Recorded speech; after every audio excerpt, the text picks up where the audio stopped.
องได้นั่งให้จังเขาให้รถช่วยกันคิดเส้นนั้นกับอยากเราคิดว่าอะไรได้พอตัวเองก็มาเป็นแบบนี้ยังเมื่อยอีกว่าเฮาเฮ็ดเบียกพอกับไปแล้วเท่านี้กับบาดเป็นห้อยนะที่แล้วบุก็บุป่าพาดงไปเลยโดยนี่แต่มีคนเห็นนั่นแหละโดยก็ดีแต่ว่ามีคนเห็นแล้วก็ส่งมาแล้วก็บ่ได้เป็นยังบ่หันนึงแล้วก็เสียวันที่1 2ทิศในเว้าดำลานก็2 3ค่ำพาเห็นใจล่ะมีแต่ร้านเห็นตลอดเสียเห็นหมดเฮาเองนี่แหละเห็นเพราะว่าเวลาเฮาป้อนนมให้พ่อกินนั่นน่ะเฮาก็เห็นโอ้ยให้เท่าใดเราก็โยนทิ่มเราบ่กินแต่ว่าตัวเองบ่อยากต้องคิดว่าเราเป็นอีหยังกูเทื่อเราก็ยังกินนะมื้อนี้เราก็บ่กินก็มีแต่น้องป้อนข้าวป้อนน้ำก็เสร็จขี้เสร็จเหนียวซักเครื่องซักของในเจอาบน้ำอาบในพอบางครั้งเราก็ย่างบ่ได้นะ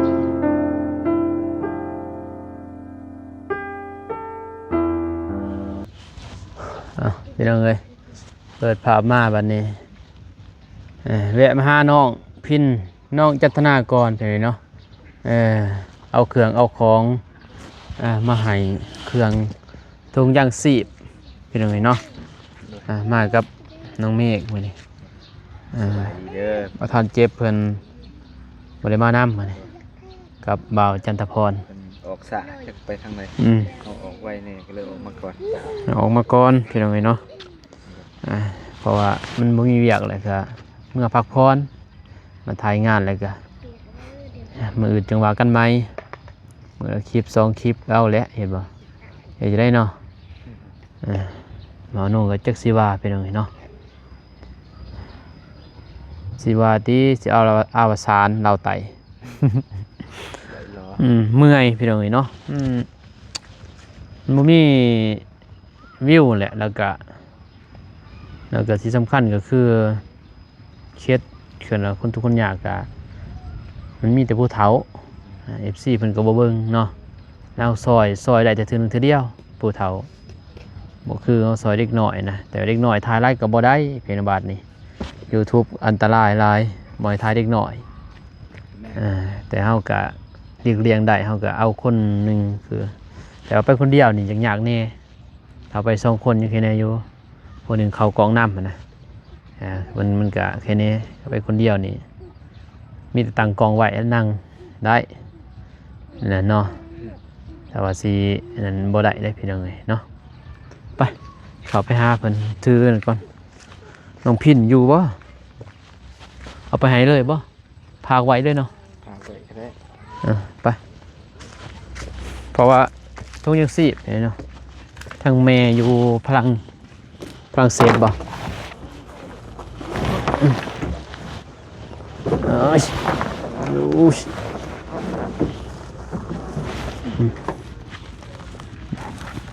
ไหนล่ะถือก่อนจับกล่องเลยไปกราบทักทายสบายดีสวัสดีเด้อพ่อแม่พี่น้องเมิดสู่ขู่สู่คนกันยินดีต้อนรับเข้าสู่2บ่น้องพี่น้องเอ้ยเนาะเข้าไปหาน้องพินก่อนอยู่บ่ฮัลโหลสบายดีน้องพินอยู่บ่เงียบจันทนาไปใส่เมิดน้องบูสน้องยังสื่อลืมเลยน้องถ้อยสบายดีไปใส่เอื่อยจ้ะไปดำนานาสาวดีหน่อยไปดำนาหน้าเองบ่ไปรับจ้างบ่ไผอยู่เฮือนร้านกับแม่เป็นยังบ่ไปขี้ข้านบ่บ่เป็นดำโดยสบายดีเป็นยังบ่ได้ไปไสบ่น้องพินเด้ไปดำนาหมดจัตนาดิก็ไป โอ้หน้าไผเห็นอยู่เบิ่งคลิปเนี่ย โอ้ไปดำหน้ามืดเป็นยังไงวะกันนั่นเอามาคลองผากทงยังสีบมันจะมาให้น้องพินบริยูเห็นจึงได้บัด ตาเพิ่น4 โมงเขาก็เลย โบ พอเมื่อวานก็เขาเลิก4 โมงบ่าย เสียไอ้ทา4 โมงบ่ฮะ โดย หิวเขาวหิวน้ำแล้วทาหอดพล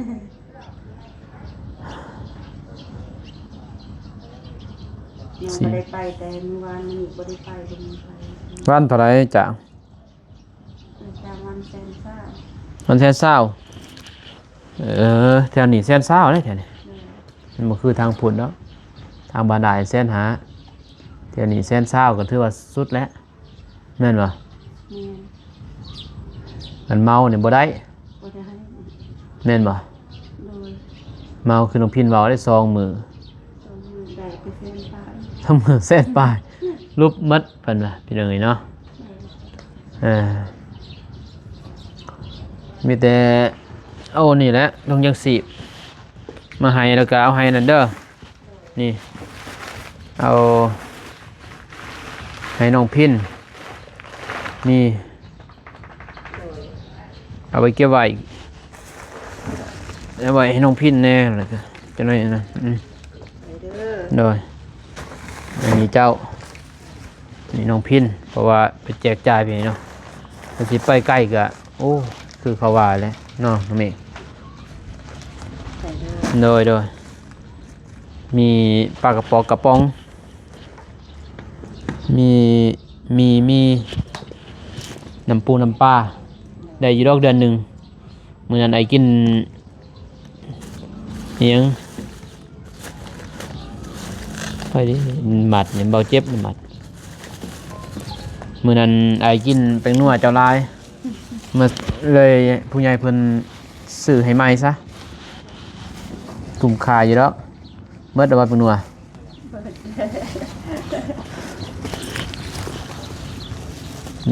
มีแป้งนัวนี่แป้งนัวแล้วก็มีทุงยังสีไปแล้วหอนปลาทางลังนี่ระบายออกแล้วมันหอนสบู่น้ำปลานี่สุกเลยอย่างนี้ ปลากระป๋องนี่สุกเลย ข้าวเจ้าก็มีข้าวเจ้าได้แต่เนี่ยเป็นข้าวเหนียวเด้อบอกน้องพินเด้เป็นข้าวเจ้าเด้อ่านได้อยู่ที่หนังสือลาวเป็นหนังสือไทยภาษาอังกฤษกะได้ไร บ่ฮู้ภาษาอังกฤษเนาะ ภาษาอังกฤษกะเบิ้งภาษาอังกฤษกับข้าวสารเจ้าหอม จักเห็นยังภาษาอังกฤษจะอ่านบ่ได้ดอกพี่น้อยเนาะว่าน้องก็บ่เก่งภาษาอังกฤษนี่เลยวิธีหุงที่ยังก็มีบทแนวหุง บ่ บ่มีกับเตาอันนั้นแหละหุงเอาเกลือตัวนี้เกลือรวมหมดกับเศร้าทุงเห็นไหมเนาะเห็ดมากินข้าวกินน้ำเลย เนี่ย มาทัดกินจักโมงเลย บ่ฮู้เพราะว่าน้อง กลัวตัวนี้บ่ โดยน้องหลาน โอ้ น้องหลานก็มี เบิ่งเพียงเลยทูเถะทูว่ากลับไปกลับมามืดมือเอ้า โดย 2 มือเท่านึง3 มือเท่านึงเอ้าทูแบบนี้แหละจ้ะ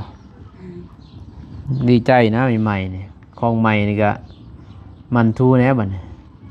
มันปีหนึ่งตัวนี้รู้อยู่บ่ จะ หืม เอาอยู่บนนี้ก็ต้องอันนั้นให้ เจ้าได้อยู่ โดย ผู้เป็นแม่เด็กน้อยนี่บ่ได้เลย แต่ว่าจะเป็น มันรักษาแหละน้องพินก็มีเตียงเลยเด้จักมื้อน้องพินไป 2 มื้อนี้ 2 มื้อนี่ โดยกำลังมื้อนี้กำลังว่านี่น้องให้คนให้โด จะเป็นผู้หาให้ ย 2 มื้อก็ได้อยู่แสน2 แสน4เด้เนาะ โดย ได้เด้2 แสน4จันทนาเด้จักมื้อ 2 มื้อนี้ จันทนา2 มื้อ อืมได้เด้กินน้ำข้าวบ่ โดยกินของกินน้ำเอ้ยนี่ ข้าวเฮา ของเองโดย แม่นอยู่น่ะถืออยู่น่ะเนาะ โดย เดี๋ยวาข้าวเฮานี่นะข้าวเฮาเขากินเฮามันก็แต่ว่าจ้างพวกอายจ้างกันเซ็นหากินเขาแต่คงกินเฮาคือกันหมดอะไรเซ็นหาได้จ้างไปดำนาแต่ว่าแล้วมีแต่สวนกาแฟนะสวนกาแฟยังจ้างเขาสีเหล้าไปเลยหมดเลยหมดส่วนหนึ่งยังส่วนหนึ่งดีตัดเอาเนี่ยตัดให้น้องตัดเบิ่งไม่ได้วางสไปปลูกส่วนนั้นเลยให้เพิ่นตัดปลูกแล้วแหละแต่ว่าตัดอีกนะสิได้ดินตัดไปเป็นดินได้ยังมีดินยังกว้างสำเนีสำเพิ่นเราเขาเนี่ยสำเนีสำเราเขาไปนะก็ประมาณ200-300ต้นนั่นแหละปลูกกะผมกาแฟไปหาคือว่าไอ้แดงไปบ้านน้องบัววันเพิ่นยังทันไปซ้ำเพเนาะบ่ทันเบาสายบ่ทันซื้อหยังนะแล้วก็บ่มีงบก็เลยบ่มีไผแล้วสิเข้าไปน้องเพิ่นก็ยันบ่อยู่ยันไปดำนาบ่จัก เอาบ่ได้เข้าไปบ่ บ่ยันเพิ่นบ่อยู่นะพอบ่เห็นไอ้แดงแล้วก็เลยว่าเข้ามาเลยไอ้แดงยังขึ้นมามื้อนี้มื้ออื่นบ่เพิ่นว่าสิมามื้ออื่นสิมาอีกบ่เพราะว่าบ่าวสายมีงบหรือบ่ยังบ่ฮู้เหมือนเพิ่นไปอยู่มื้อนั้นไปเอาข้าวให้ไปดำนาซอยหนองบัววันมื้อเมื่อยเด้ ไปกับน้องเมฆFCว่าคือบ่ให้น้องเมฆดำจังได๋โอ้น้องเมฆจับกล่องแล้วก็ใส่ทรงนั้นบ่เป็นจอดบัดนี้เฮาสิยางลงเลยขี้ต้มนั้นมันบ่ได้ร้อนเด้มันต้องซักมันจังร้อนบัดมื้อนั้นฝนตกเลยเด้มื้อหน้าอยากเห็นน้องเมฆดำบ่มีดำหน้าไปนะบ่มีเห็นดำหน้าหรือบ่ บ่มีใครน่ะ ใส่หน้าเพลงบ่ บูตะได้หน้าเพิ่นเข้าไปมีแต่เห็นว่าหน้าเอ้ยนี่ราคาละไทยดีของ โอ้เห็นไปซอยบ่ซอยนิด โดย เดี๋ยวจะแม่นซอยซอยนิดแล้วยังสั้นแล้ว โดย มาเยี่ยมเลยก็มาให้ของฝากนี่แหละจากผู้ใหญ่เพิ่นเด้อ โดย ผู้ใหญ่ก็อยู่ฝรั่งเศสพุ่นทั้งแม่เพิ่นนั่นแหละฝากคุ้มขอบใจแล้วก็ฝากคุ้มขอบใจแทนขอบพระคุณแทนน้องพินเพิ่นนั่นแหละเพราะเพิ่นก็สิทาน้องเพิ่นมาแต่เวียกก็4 โมงพุ่นแหละแม่นบ่ โดย4โมง อันนี้ก็3 โมงยังอีกชั่วโมงหนึง โดย แต่ว่าหมอหนุ่มเคยว่าสิไปสวนเนี่ยบ่ทันเนาะ โดย อยากไปใส่พุ้ยหน่อยหนึงอะนะสำคุหนึงนั่นแหละใส่สวนกาแฟก็พอเลยพอใส่ยามใดก็บ่หมดจักเทื่อใช่บ่ โดย ฮอดหันก็หมดพุ้ยฮอดหันก็หมดนั่นน่ะจนเบาเตียงลงมาก็ยันบ่มีเวลาไปน้ำเพิ่นอีกพี่เนาะเหลือตอนนี้ไปใส่ก่อนให้มันแล้ว ส่วนบ่าวเตียงหรือว่าส่วนบ่าวน้องเอง ส่วนเขาเองนั่นแหละ อ๋อ ส่วนเตียงแล้วหมดแล้ว โดย มีแต่เสียหญ้านี่แหละเพิ่นหญ้าป่งน่ะเสียบ่ถึง2-3 มื้อป่งมาใหม่แต่ว่างวดนี้บ่ได้เสียแล้วมันสิซีดเอา สีดเลยมันจัง มันดนแน่ โดยมันจังดนนี่ มันสั่นแล้ว โดย ขอขอบใจเพิ่นเด้อ โดย ทางแม่นี่ใจดีว่ะอยู่ทางฝรั่งเศสเพิ่นเป็นคนลาวว่ะรู้มั้ยคนลาว แม่คนเราอยู่รับ เพิ่นอยู่ฝรั่งเศสเพิ่นเป็นคนลาวเด้อ โดย โดย ขอบพระคุณเด้อผู้ใหญ่ใจดีทางฝรั่งเศสที่ฝากเครื่องของมาให้น้องพินแล้วก็น้องเองก็ขอขอบอกขอบใจเด้อขอบคุณเด้อขอให้สุขภาพแข็งแรงความเจ็บบ่ให้ใดความไข้บ่ให้มีขอให้ชีวิตเจริญขอให้ชีวิตไปใส่มาใส่ก็ขอให้ตลอดปลอดภัยร่ำรวยพร้อมทั้งบ่าวอานงที่มาฝากเครื่องให้น้องตลอด หรือว่าเบาเมฆก็ขอขอบคุญขอบคุณขอบอกขอบใจเด้อสาธุ เลยโอเคคนบ่ตกบ่หวัน บ่ได้ตก จักมือเลย กำลัง 2-3 มื้อนี่บ่ได้ตก ผู้ดีงามอยู่เนาะมันนี่ โดย แต่ว่าหน้าบ่เจ้าแล้วบ่มีหน้า บ่นาเฮามีน้ำตลอด มีเหรอ โดยเพียงแต่ว่ากะเฮาบ่ทันสูง คือบนตกแต่หัวปี ตกบ่ได้เพราะว่าเฮาต้องขอใส่รถนะซาเฮาเพราะว่าเพิ่นสิดำก่อนบัดเฮาดำน้ำหลัง ยากอีกเนาะ โดยบ่มีรถ แต่ว่าดำลาก็งามอยู่บ่ บ่ได้งาม แน่ แต่ว่ามันก็จำเป็นแล้วเฮาบ่มีเฮาก็ต้องรอทาเข้าผู้มี แม่นเด้ โดย แนวนั้นเพราะอายก็ตะกี้ก็นั่นแหละ โดย อายก็ตะกี้ก็บ่มีรถเด้ซอยแต่เช้านิดนั่นแหละเช้านิดแล้วโอ้ย3สิแล้วหน้าเพิ่นเด้มันกว้างเนาะ โดยมันกว้างนอกไปดำกันยั ถึ ง ง ก ก ว้า ว้าง งถึงตอนนั้นเพิ่นแบ่งกันกับซานุนาเด้กว้างเด้ โดย รวมกับซานุนาหมดเลยเด้กว้าง อืม มันนี่มีแต่อายกับน้องชายไทย2คน โดย ซอยพอเราซ้ำแล้วตอนนั้นไม่ได้น้อยเด้ผู้ดีทรงถิดถึงไทยถึงขาดแล้วก็เข้าบ้านเด้สมัยตะกี้บ้านเอา โดย บ้านก็มันสิแหลมือเดียว แม่น เอาตรงนี้ดำก่อนนะครึ่งหนึ่งเลยจากบ้าน คือพวกน้องบ่มีรถก็ ยากเลย จำเป็นก็ต้องได้ขุดเอาเองได้เหยียบเอาเอง เป็นแนวนั้น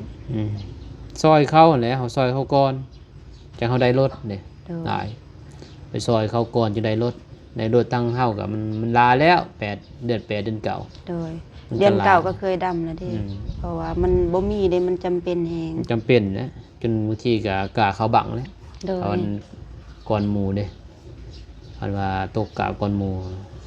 มาโน่นก็เคยตกกะก่อนหมูพอจะเอารถไปบัดนี้หมูบ่ได้แล้วบ่หาย โดย แต่สีดำก่อนเขาบ่หายแต่ว่าเขาก็ยังทาปะอยู่ในรถแต่เขาก็บ่หายดอก นั่นแหละเขาต้อง รถเขาเด้เขาก็ต้อง เลย รอเขาบ่ตีเขาแล้วรถล่างยังค่ะอันนี้คือกันมันก็รอมือนำไปซอยเขาก็ซอยเฮาอีกดอก ดำลูกดำนาเรื่องนี้เนาะอันเฮามีมันก็ง่ายสะดวกคือเดี๋ยวนี้บ่นุ่งก็รถเก่าก็มีแล้วมีของเป็นตัวของตัวเองแหละซื้อเองนี่แหละเป็นดาวเขาตายก็เงินสิหน่อยเด้แต่ว่ารถมีบ่เฮือนก็มีเฮือนแม่เฒ่าอ้ายก็มีแต่ก็ต้องได้ซื้อเองอะนะ โดย ได้ใส่บ่ก็บ่สู้ได้ใส่บ่ได้ดอกรถซื้อมาก็จอดไว้ เพราะเฮามันบ่มีเวียกหลายเด้ โดย แม่นบ่ แม่น มีแต่ยามกาแฟโพูนแหละจึงได้ครับครับบ่ได้ไปคนยามกาแฟจะได้คนกันยามนี่ก็ได้ทำเฮ็ดหน้าเรียบร้อยก็ปะไว้แล้วอย่างบางครั้งเขาก็ยืมไปหาคนพื้นคนหยังก็ให้เขา โดย ง่ายๆนะนี่คือกันนี่บ่มีเพิ่นสิเฮ็ดก็บ่เพิ่นอยากไปเอาก็สิบอกเพิ่นให้ไปเอารถมาไทยเพราะว่ารถนั้นกับคันเดียวแห่งยากบอกบ่มีไปเอาเพราะเฮาก็บ่ได้ใส่หยังอ้ายบ่ได้ใส่เด้ยามนี้มีแต่ใส่ปุ๋ยแล้วก็ฉีดยาฆ่าหญ้าก็จบกาแฟบ่ได้ยากเด้ในส่วนกาแฟ โดย ถ้ามีเงิน บ่คือเฮ็ดส่วนมัน ส่วนมันนี่คุ้มโอ้ยเสียหญ้าคู่เรือนนั่นแหละ อืม ทางแต่ว่าพ้นมันสูงเลยก็บ่เป็นหยังได้บัดนี้จะบ ก็ อก บ่เป็นหยังโดย วิทย์ทัวเลยก็ป้าแต่เฮาคุ้ม3 เดือนซื้อมันก็บ่หลายดอกไปได้มันเจ้างามบ่ หน่อยหนึงงามหน่อยหนึง หน่อยหนึงงามหน่อยหนึง โดย นี่เด้หน่อยหนึงงามหน่อยหนึง แกะ เก่าสิได้ สิ จั ว่าก งามก็บ่งาม จัก สิว่ ล้าน ได้ก็บ่ฮู้นะ ปีกายจักล้าน โอ้ยพี่กายได้แต่ล้านปลาย ล้านป้าย โดยบ่ได้1บ่ได้เสีย2มาก็บ่ได้เสียบ่ได้ทางเพราะช่วงน้องปลูกมันหันน้องปลูกทิ่มซื่อ ปลูกปะไปเลย ๆโดยเพราะว่าเฮาบ่มีเวลาไปเฮ็ดเพราะว่าอีพ่อเราเจ็บแฮงนี่ อืม ช่วงหัน เดี๋ยวเราเสียปีกายเนาะ โดยแบบเราเป็นคนไปเลยปานนี้เฮาก็ปะแล้วมันแบบว่าบ่มีเวลาสิ ได้ไปเลย แบบเราเจ็บเราไปเลยเราไปเลย เราบ่อยู่เฮือนนั่นน่ะ เราย่างเลย เราย่างเลย เจ็บหรือย่าง เจ็บย่างเลยตั้งเราย่างเราบ่อันนั้นน่ะบ่พักบ่พอนั่นนี่แบบเราย่างเลย ย่างไปไส แบบอยากไปนี่ไปหั่นเลยนะแบบเรา ไปเลยบ่เที่ยวกลางบ้านนี่ ไปเลยเลาะเลย กูจะไปน้ำเรา ไปนำ2-3เทื่อแล้วนี่เราตกหั่น ตรงหยัง แบบตกของพายตกอันนั้นตกคุมมันดี แบบ เราบาดสองสาม เป็นแบบเป็นบาเลยบ่ แม่นแบบเราเป็นคนบ่เต็มเลยมันเป็น เออ แบบเท่าแห้งเนี่ยนะเราเป็นคนสุขภาพแห้งบัดนี้เฮ็ดเวียกหนักบัดนี้มันเป็นอันนั้น เผาได้บ่สำพอน้องดาวน้องดา หืมอันนี้พอเฮาหันเป็น24ชั่วโมงเลยต้องคันผู้หนึงสิออกจากเพิ่นหันผู้หนึงมาเฝ้ารถคันบ่นี่เราออกจะบ่เห็น อ้าวคืนบ่ได้นอนบ่ บ่กลางคืนก็ออกบ่ได้รับบ่ได้นอนได้คัน เออ ผู้ใดมาเห็นตอนหันก็บ่เป็นตาเบิ่งนะอีหยังเราบาด 2-3 เทื่อนี่โตสุดท้ายเราเจ็บระบาดโตเราลมถึกอันนั้นตาเราหันทุบถึกใส่หินนั่นน่ะบ่เขาบ่เห็นกำลังกินข้าวอยู่เฮือนน้องหั่นแหละ อืม บัดนี้อีแม่ก็มากินข้าวอยู่หั่นบัดน้องเขาก็มากินข้าวอยู่หั่นแล้วพอดีเพิ่นก็ไปกินข้าวอยู่หั่นคิดว่าเพิ่นสิย่างเมื่อเฮือนเพิ่นเอง แล้วไปไส พูนเพิ่นไปทางลุ่มเพิ่นลมไก่กวนหั่นเด้อยู่หั่นแล้ว ไปฮอดพุ่น แม่น บ่ บัดไปลมซองอันนั้นอีจังอยู่หั่น2เทื่อแล้วไปลมอยู่หั่นพอดีถึกนี่นั่นมันแหลมบัดนี้มันขึ้นอันนี้มันแหลมบัดนี้ถึกใส่ตาแล้วมันเสียบ แตกเลย ตาเราบ่แตกแต่ว่าบนนี้มันบาดบนนี้ เออ มันถลอกออกเลย อันนี้นับทหารกาเราโซเลยบัดนี้ เพราะว่าเลือดหันจากเท่าใดเทื่อแล้วมันออกหัน เลือดหมดเลือด โดย เลือด หมด เอา เลือด ย่างเลยก็เลยโซเลย โซเลย ไปปัวก็บ่ได้ไป ก็บ่ได้ไปเพราะบ่มีเงินพอเก็บนะถ้าบ่มีอีหยัง สติแตกเลยแหละพี่น้อง แม่ เนาะ นแหละ แบบพอน้องดาอันยังคือ เพิ่น ว่า ยังว่าแค่แน่แบบนั้นได้ของ น เฮา อน นี่บ่ได้โดย ถ้าเวลาเราไปเนาะนี่ถ้าเจ้าสิไปนำสิไปจับผู้เดียว จะจับบ่ได้แล้วดอก พืชโลด โดยเราเป็นคนแข็งแรง อ้าวแล้วว่าคนอ่อนเพลียวแข็งแหกเลย หั่นแหละแบบเราบ่ฮู้เฮาแต่ว่าแบบเวลาเฮาจับโตลาวหั่นเฮาจับบ่ได้จะมันเป็นจะได แข็งแห้งบัดน่ะ โดยแบบ บัด แข็งๆ บัด แต่ อยู่ ว่า เฮือนบ่ได้แข็งแห้งอีก บ่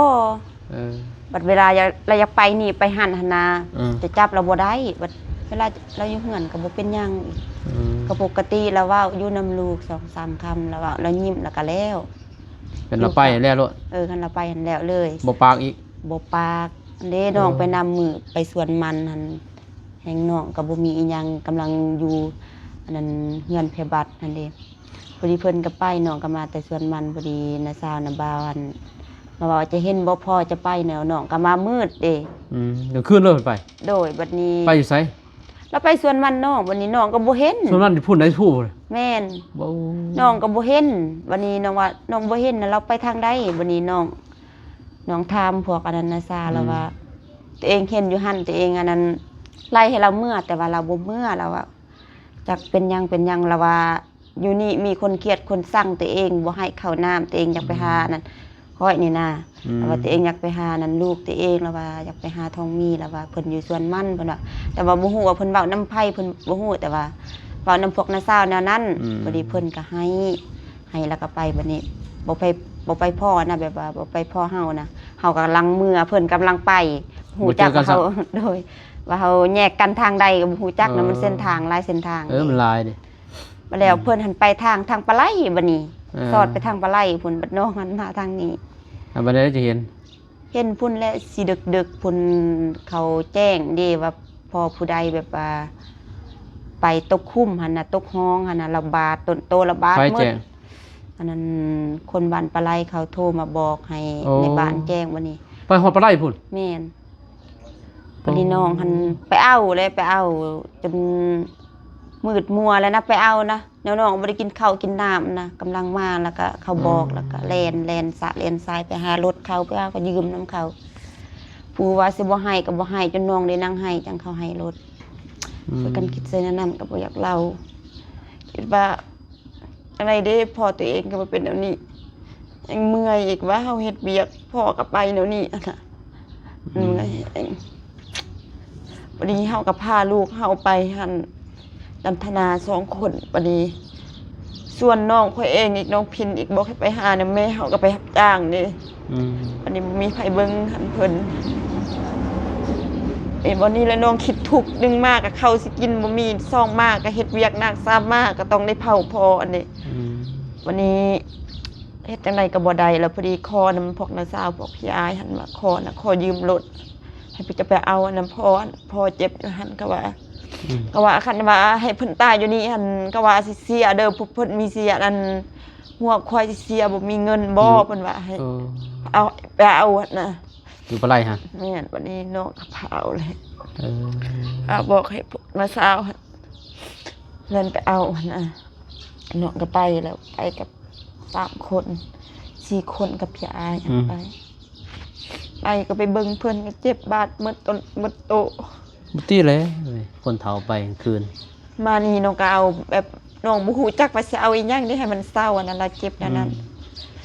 มีแต่น้องเอาทานไผต้นฮ้อนอันน้องไปจุใส่บ่มันบาดมันเศร้าอันบ่มันบ่เศร้า เอาถาดไผ่ห่อนจู้ใส่ โดยแบบน้องตั้มให้มันฮ้อนกับมันฮ้อนจุใส่ โฮมใส่ ตอนเราก็ห้องเราก็ให้แต่ว่าน้องห้องน้องให้เฮาตีต้นเนาะเฮาก็ อย่า บ่ มัน จัก เศร้า ว่ามันเจ็บ บ่ เด็ ฮู้ ด ว่ายาบ่ฮู้ยามียายังบ่มี แม่นบ่มีอีหยัง พนองกำลังลกมันบ่ทันได้คายมันสำนักกำลังลก บาดหมดตัวตนน่ะ บาดมืดบาดเท่านี้ก็บาดจนเป็นห้อยนะ ที่ได้บุก็บุป่าพาดงไปเลย โดย นี่แต่มีคนเห็นนั่นแหละ โดยก็ดีแต่ว่ามีคนเห็นแล้วก็ส่งมาแล้วก็บ่ได้เป็นหยังบ่หัน บ่มีคนเห็นก็อยู่คุมมันก็โอ้ โดย เดี๋ยวเลยมีต้นนั่นแหละ มาแต่หันก็ได้อยู่แต่ทิศหนึงแล้วก็เสียวันทิศหนึง2 ทิศในเว้าดำลานก็2-3 ค่ำ ไผเห็นใจล่ะมีแต่ล้านเห็นตลอดเสียเห็นหมด เฮาเองนี่แหละเห็นเพราะว่าเวลาเฮาป้อนนมให้พ่อกินนั่นน่ะเฮาก็เห็น ที่เลยเราเห็นยังบ่ได้หรอกเราก็แนวผู้หญิงเด้ได้สำนันแล้วเบิ่งแย่งเพิ่นก็ถือว่าดีแหละ มื้อนั้นแหละน้องว่าบ่ให้อีแม่ออกไปมื้อ เป็ดเวียอันบ่ บ่แม่นเพราะว่าพ่อเฮาสิเสียตอนแรกสิแรงๆนี่ เออ บัดแม่เฮาสิไปลิ้นนำพวกนายสาวพอดีน้องเลยว่าแม่เอ้ยจะสิไปเบิ่งพ่อตอนนี้คือสิบ่ไหวแฮงเพราะว่าน้องปอดอันนั้นเล็กตะซอยอันปอดเขาเราบ่กินเลยเด้เราทุบทิ่มเราบ่กิน เราทุบโลด โดยให้เท่าใดเราก็โยนทิ่มเราบ่กินเราว่าตัวเองบ่อยากต้องคิดว่าเราเป็นอีหยังกูเทื่อเราก็ยังกินนะมื้อนี้เราคือบ่กินก็มีแต่น้องป้อนข้าวป้อนน้ำ เสร็จขี้เสร็จเหงียวซักเครื่องซักของในเจอาบน้ำอาบในพอบางครั้งเราก็ย่างบ่ได้เด้บัดนี้แหละน้องงึดว่าบัดตอนเช้ามาเราย่างบ่ได้เฮาต้องได้เจไปอาบน้ำให้เพิ่นเพราะว่าเพิ่นบ่ได้ลูกบ่เป็นนะบัดตอนแรงมาเราย่างได้เราไปเป็นตอนนี้น้องงึด บัดเราคันเราสิไปเราไปโลด โดยเราไปเลยเฮาบ่เห็นน้ำซับ บัดเราสิอาบน้ำในเราย่างบ่ได้ บ่ได้ อ คันกลางเว้นอันนี้เฮาอยู่เฮาต้องได้จับเราต้องได้ มันบ่ลมมันลมนี้เนาะ แม่นแล้วลม บัดเราไปกลางคืนไปจนฮอดพูนเลยบ่ ไปฮอดพุ่น เดเฮือนดังเก่ายังหันละตกเป็น2-3เถื่อ ที่แล้วเว้ยเอาอยู่เฮาก็สู้ต่อไปเห็นไหมเฮ็ดได้ก็เบิ่งดูแลแม่แหละก็นี่แหละบุญกุศลที่เฮาเคยดูแลพ่อแม่ เลย เพื่อนทราบอันซองอย่างนี้เฮาได้เพื่อนว่าหมู่ก็เห็นความดีเพื่อนว่าคนเฮาเห็นความดีบ่เห็นกะยาแต่ว่าเพิ่นว่าในสิ่งที่เฮาเนี่ยบ่เห็นเพิ่นก็เห็นเฮาเนาะเพิ่นเฮาเฮ็ดในสิ่งที่ดีเพิ่นก็เห็นน่ะแล้วก็บุญตัวนั้นก็สมอยู่เฮานี่แหละได้เฮือนได้ซ่าน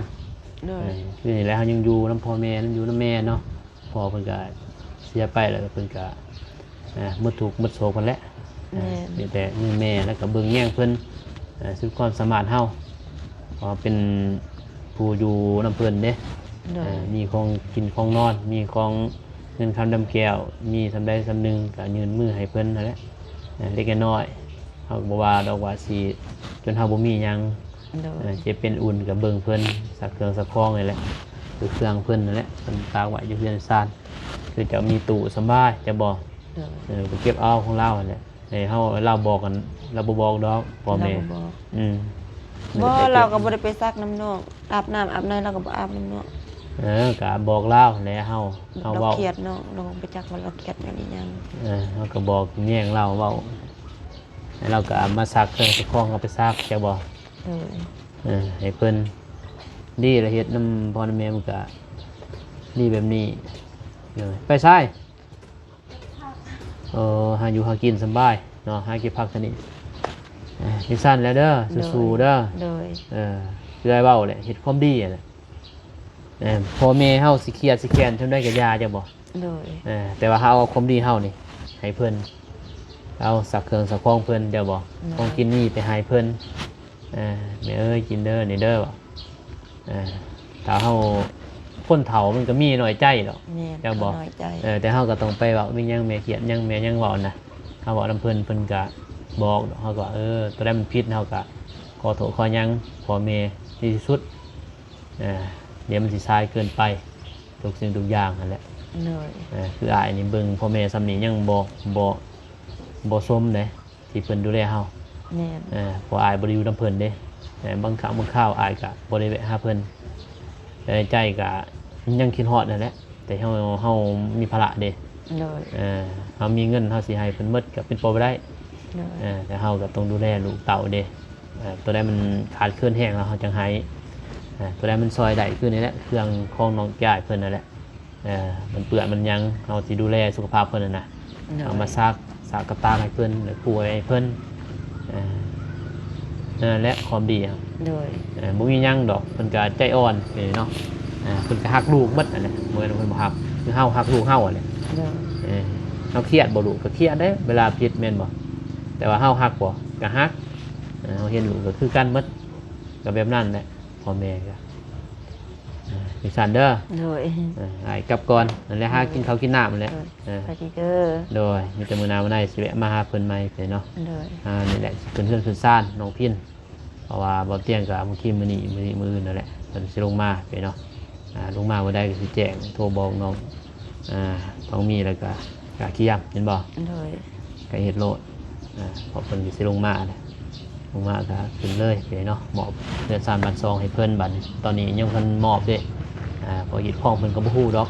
เอาเพิ่นมอบยังเด้ เลย เป็นไม้ตอกของหน้าบ่แม่นเพิ่นซื้อเป็นเงินเพิ่นน่ะนะ เลย เฮ็ดของเพิ่นก็บ่ฮู้ยัง